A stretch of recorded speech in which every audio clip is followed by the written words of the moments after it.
बिस्मिल्लाहिर्रहमानिर्रहीम। अस्सलाम वालेकुम सामीन और नाजरीन, मैं इकबाल शाह एडवोकेट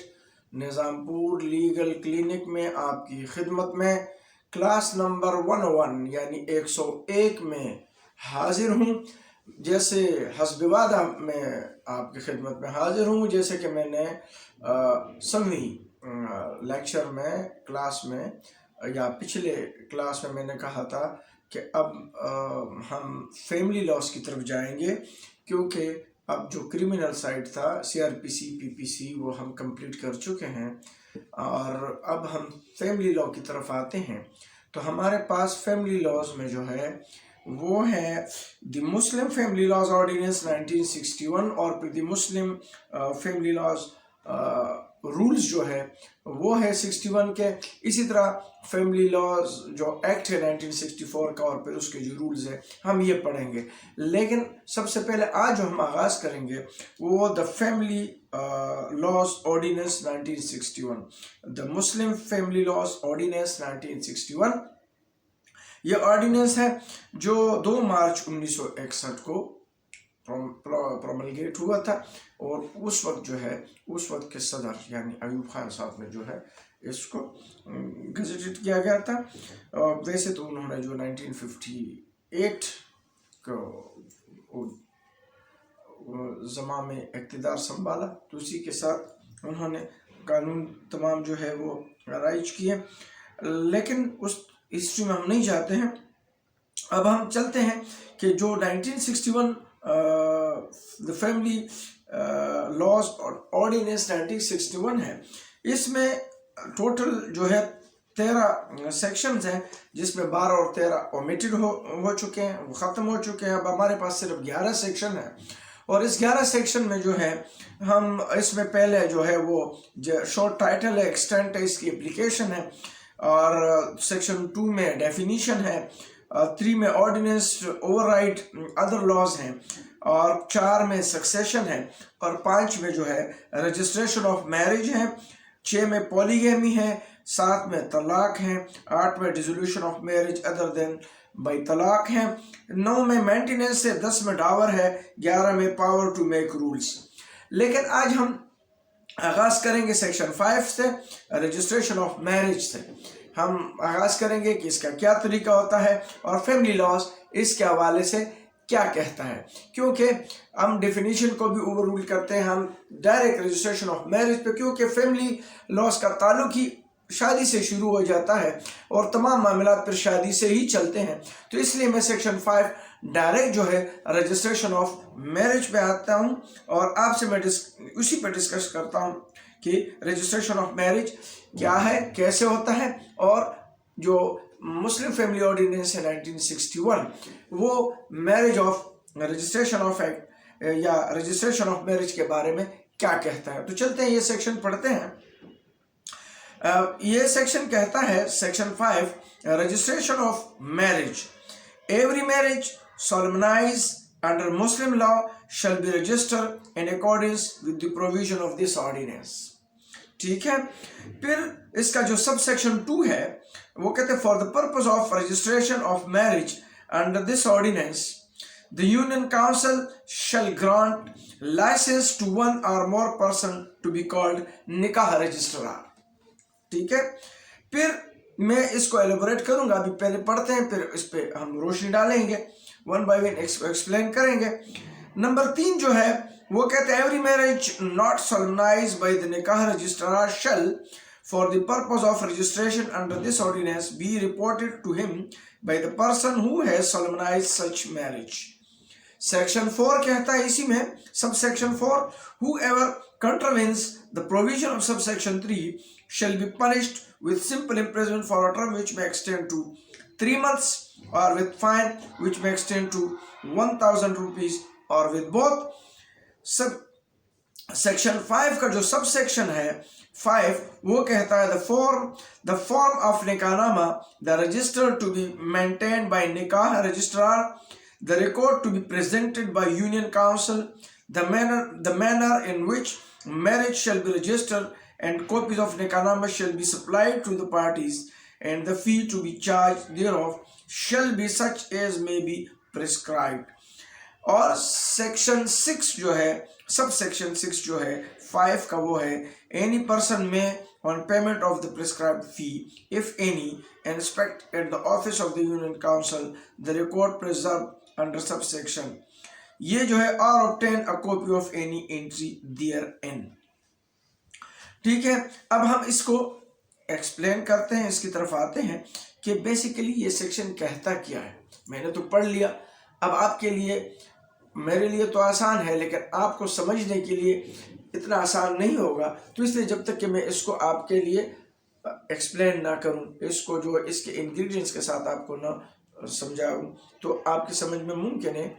आ तो जाएगा, लेकिन आप इस पर फिर भी कुछ ना कुछ, ताकि वो जो थोड़ा बहुत भी कोई शक या मखमसा रहे वो भी ना रहे और आपके लिए क्लियर सेक्शन पहुंच जाए। तो रजिस्ट्रेशन ऑफ मैरिज जो है सेक्शन 5 कहता है कि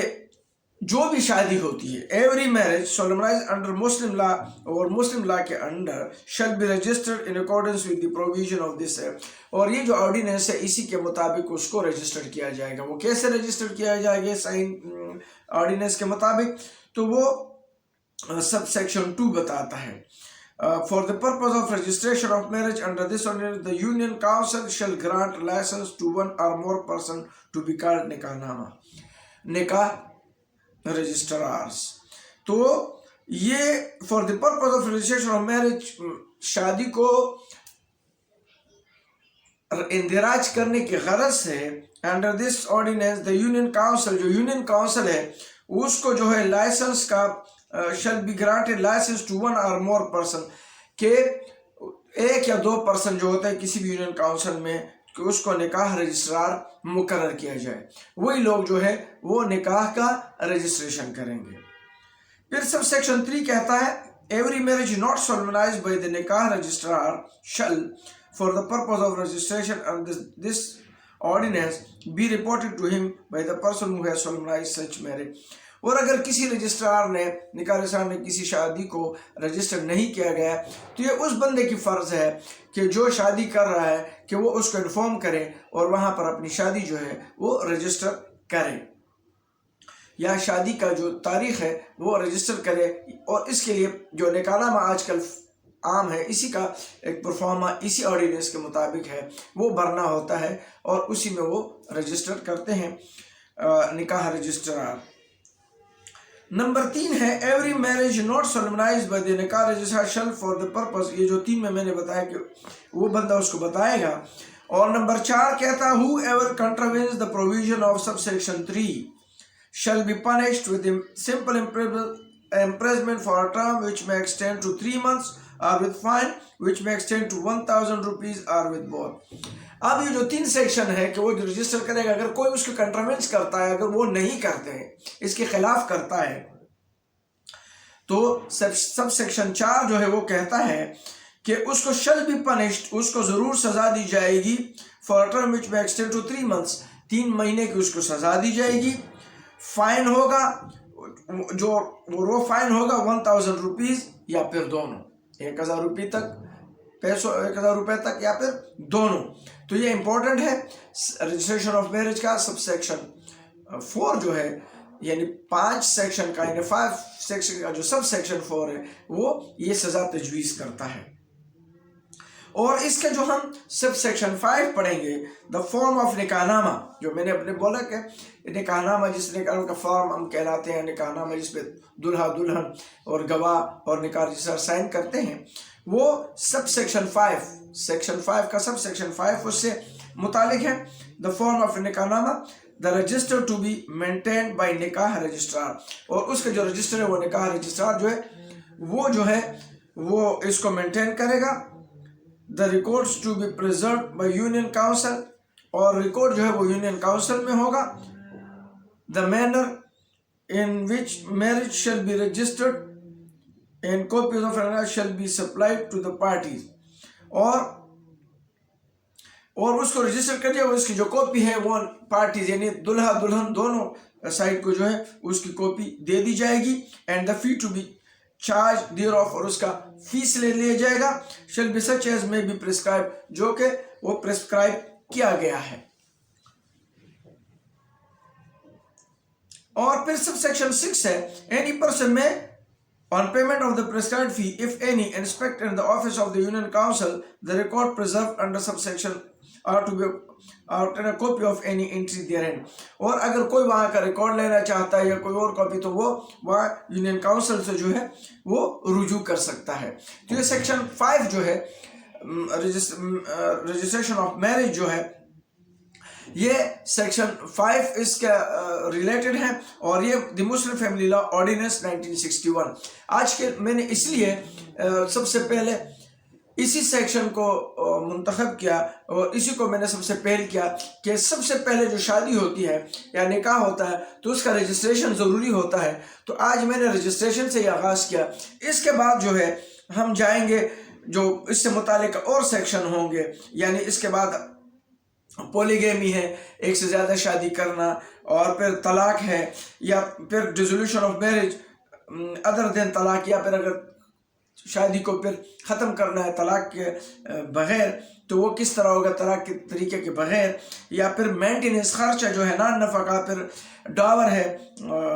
हक महर जो है, तो इस पे हम बाद में बात करेंगे आने वाले सेक्शन में। आज मैंने जो सेक्शन है इसी तरीके से फिर जब फैमिली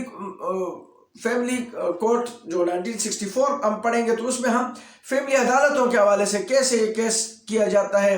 कैसे केस फाइल करते हैं, और ये इस तरीके वो जो कोर्ट का तरीक़ाकार है वो हम उसमें पढ़ेंगे। लेकिन पहले हम ये जो ऑर्डिनेंस और उसके रूल्स पढ़ेंगे ताकि हम इसको समझ जाएं, तो उसके बाद हम ट्रायल की तरफ जाएंगे। तो आज के लिए इतना ही, लेकिन जाते जाते मैं आपसे ज़रूर ये जो हस्बे मामूल में कहता हूँ कि अगर आप मेरे चैनल में नए हैं तो आप मेरे चैनल को ज़रूर सब्सक्राइब करें, बेल आइकन को भी आप प्रेस करें, लाइक भी करें, कमेंट्स भी करें, ताकि मुझे पता चलता रहे कि आप मेरे यूट्यूब चैनल को देखते हैं। लेकिन आज के लिए इतना ही, इजाज़त चाहता हूँ। अल्लाह हाफिज़।